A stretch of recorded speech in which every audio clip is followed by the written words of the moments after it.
اگر دعائیں کرتے رہو اور اخلاص فی الاطاعت نہیں ہے، دعائیں تمہارے منہ پر دے ماری جائیں گی۔ یہ دعا کوئی میکینیکل پروسیس نہیں ہے۔ یہ جو آج بہت سے لوگ سوال کرتے ہیں کیا وجہ ہے ہماری دعائیں قبول نہیں ہوتی، پہلے لوگوں کی دعائیں قبول ہوتی تھی۔ نبی اکرم صلی اللہ علیہ وسلم نے اس کی وضاحت کر دی ہے۔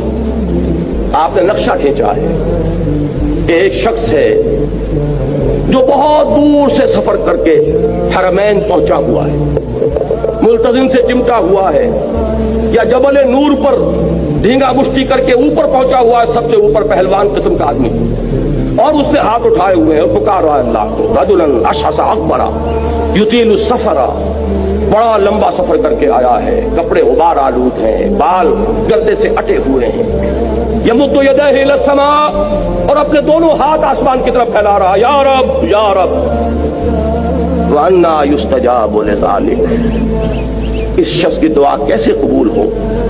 وَمَطْعَمُهُ حَرَامٌ وَمَلْبَسُهُ حَرَامٌ وَغُذِيَ بِالْحَرَامِ، حالانکہ اس کا کھایا ہوا حرام کا ہے، اس کا پہنا ہوا حرام کا ہے، اس کا جسم حرام سے بنا ہے، حرام غذا سے تلو توش بنایا ہوا ہے، یہ چیز اس کی دعا کے لیے ایک حجاب بن گئی ہے، کیسے قبول؟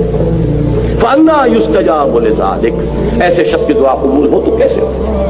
آپ کو کتابیں ملیں گی، دعا کی قبولیت کے مقامات کون کون سے ہیں، دعا کی قبولیت کے اوقات کون کون سے ہیں، یہ ساری چیزیں جمع ہو گئی۔ اس سے زیادہ متبرک مقام کوئی ہوگا؟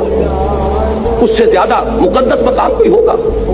وہاں پر پہنچ کر بھی انسان دعائیں مانگ رہا ہے، دعائیں اس کے منہ پر دے ماری جا رہی ہیں، کیوں کہ مخلصین لہ الدین، یہ شان نہیں، یہ نہیں ہے تو دعا